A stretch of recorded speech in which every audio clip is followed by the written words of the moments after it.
et du Fils et du Saint-Esprit. Amen. Chers frères et sœurs, nous trouvons ce dimanche entre la fête de l'Ascension que nous avons célébrée jeudi et la fête de Pentecôte que nous allons célébrer dimanche prochain. Et aujourd'hui, l'Église nous propose de faire mémoire, de célébrer la mémoire des saints-pères du premier concile œcuménique.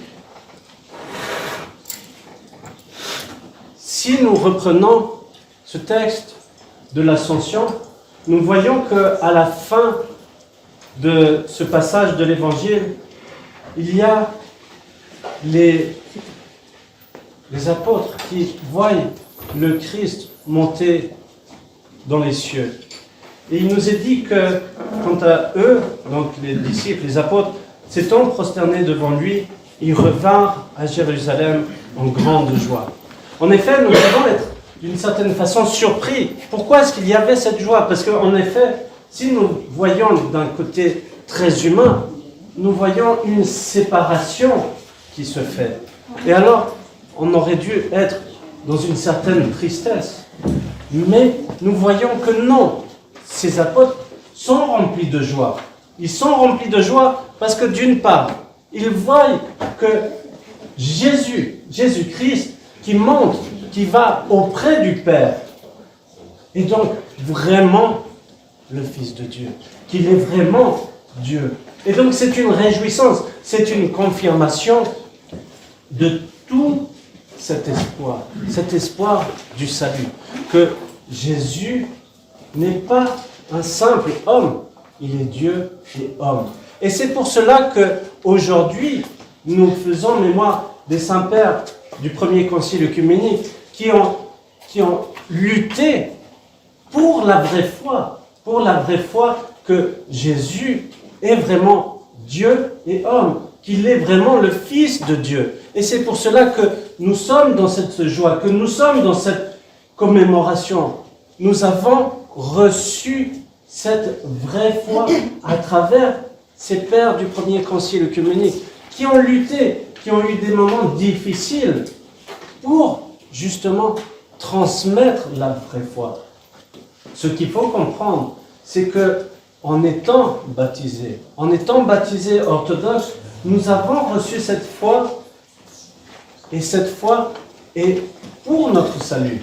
Ce n'est pas juste un théorème ou quoi que ce soit, c'est vraiment tout le salut qui est transmis à travers cette affirmation que le Christ, que Jésus est vraiment le Fils de Dieu, qu'il est homme et Dieu, donc deux natures en une personne.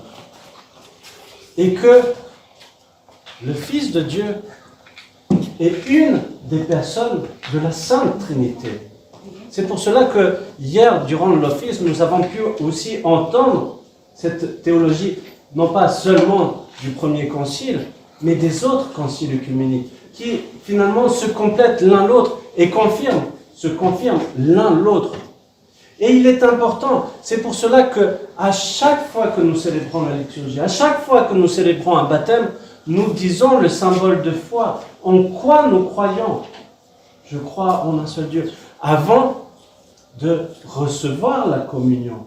Parce que nous avons à confirmer cette vraie foi. Nous avons à vivre cette vraie foi.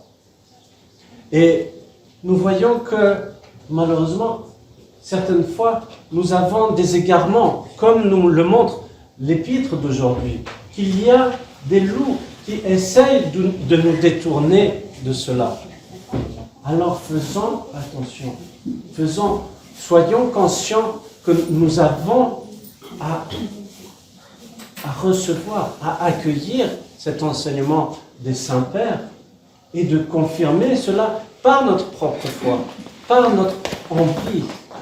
Et c'est pour cela que le Christ, dans ce passage de l'Évangile, qui se situe peu avant sa sainte passion, confirme que finalement, aucun n'a été perdu. Et là, il y a eu différentes interprétations, justement. Une interprétation plutôt occidentale en disant « ah, mais c'est la prédestination, que c'est seulement une partie qui a été justement conservée et qui a été donnée par le Père. Non, les pères de l'Église nous montrent que, en fait, Dieu touche chacun d'entre nous. Et je le répète souvent, Dieu nous touche un jour ou l'autre. Et nous avons cette liberté de répondre à cet appel. Mais nous voyons qu'il y a souvent un souci. Et nous avons ce souci qui est l'orgueil. Nous avons un orgueil, un ego tellement important que nous ne voulons pas répondre à cet appel. Nous ne voulons pas être avec le Père. Nous voulons être avec nous-mêmes, d'une certaine façon. Nous glorifier, être le centre du monde. Alors, les pères de l'Église montrent l'importance, et je le répète là aussi, cette humilité. Sans l'humilité, nous ne pouvons pas discerner cet appel. Sans cette humilité, nous ne pouvons pas répondre à cet appel. Sans cette humilité, nous ne pouvons pas avancer vers Dieu. Alors, chers frères et sœurs, soyons sûrs et certains et confirmons-le que le Christ est vraiment le Sauveur, que le Christ est vraiment celui qui est venu pour nous sauver, chacun d'entre nous, et que nous avons à le suivre tout simplement, à garder cela, à conserver et à transmettre autour de nous cette joie du salut, que Dieu s'est fait homme pour que l'homme devienne Dieu. Imaginez-vous, arrêtez-vous une minute sur cette phrase que les pères nous ont transmise. Ça veut dire que nous avons cette possibilité, grâce à l'incarnation de notre Seigneur Jésus-Christ, de participer à cette divinité. Et que nous sommes tous appelés à être dans cette joie, dans cette sainteté, dans cet amour que Dieu a pour nous et que nous avons à vivre de cet amour et que nous avons à transmettre autour de nous. Alors, chers frères et sœurs, soyons dans cette reconnaissance, soyons dans ce remerciement de rendre grâce à Dieu de tous ces bienfaits que nous avons reçus, cette joie d'avoir reçu cet appel et cette joie de pouvoir répondre. Mais répondons à cet appel. Ne soyons pas juste des spectateurs, mais des acteurs dans cette vie spirituelle. Alors, essayons du mieux que nous pouvons, toujours avec la grâce du Saint-Esprit, en demandant l'aide du Saint-Esprit. C'est pour cela que dimanche prochain, à la fête de la Pentecôte, nous vivons réellement cette descente du Saint-Esprit, qui est là pour nous consoler, qui est là pour nous encourager, qui est là pour nous enseigner sur la vraie foi. Amen.